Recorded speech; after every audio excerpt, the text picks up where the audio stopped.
Hello, welcome to Scrap Time. My name is Christine, and in this video we are exploring what if we put the Distress Embossing Glaze over a crackle paste. And as you can see, it forms this really pretty, I did a two-tone Distress Embossing Glazes, which I'm going to show you, and the cracks all still came through and made this really pretty design. So I'm going to show you how I did that. So I have this background that I started working on during the inky backgrounds. I didn't get very far on this particular one. I think this is when I used the Distress crayon as paint and that, and then there's a few different layers on top of there. I'm going to use this stencil from Dilutions. Diane, it's one of her stencils, Diane Reevely. On my card, I like when I'm working with circles, I like to have them off a bit there rather than have the circle start there, because I find if it's off, then it just gives you that idea that the pattern continues. And I'm using the Distressed Texture Paste Crackle. Now this is a white based paste. Hard to say. It has quite a fair hold to it. Now with this paste for the crackles, if you put on a lot, then you're going to get big crackles, and if you put on a little, you're going to get little crackles. And so we're just going to be doing a thin coat today.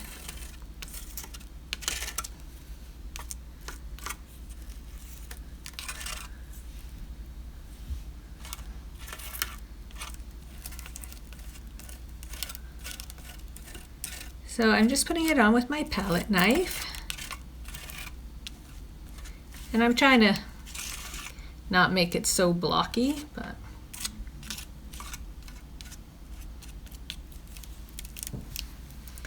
to clean my palette knife, I just take a paper towel and wipe it off.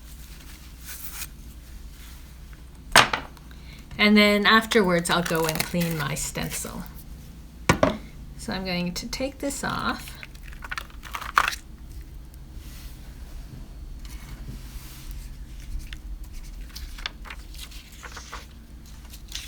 And I'm going to just fold over my paper so my glazes, my powders don't stick to all that.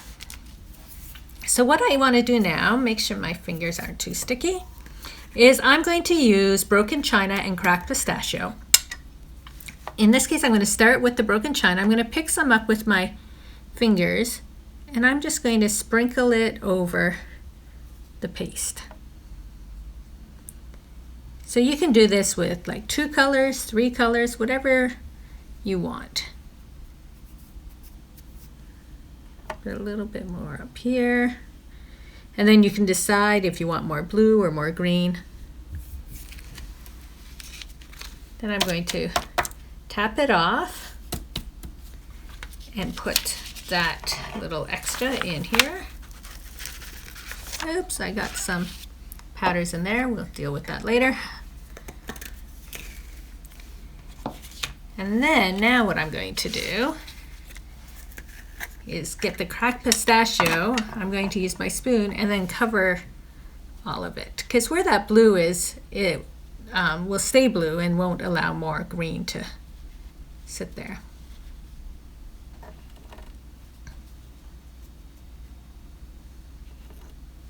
I like to use a little teaspoon for this, just so I have a little bit extra control versus just dumping it on.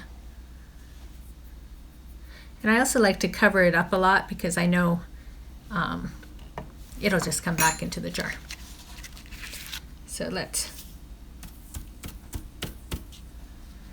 So you can see there's blue and green on my piece there. So let's put this powder away.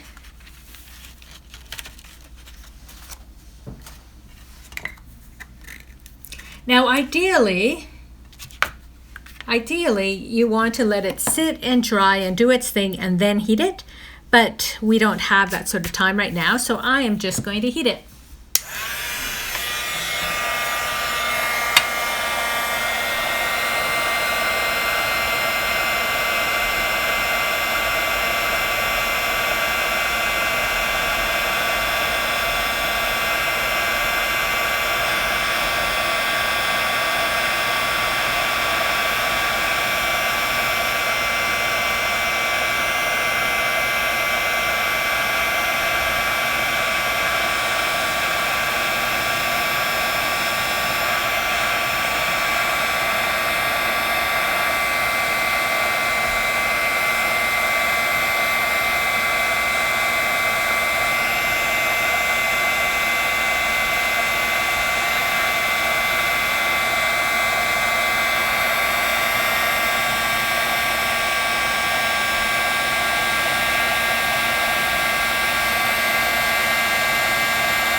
Now, because the paste has a white base to it, the colors are nice and bright. The green and blue look really pretty together, and you can still see all the cracks that happen. So even though we heat it, we still get the pretty cracks from the crackle paste.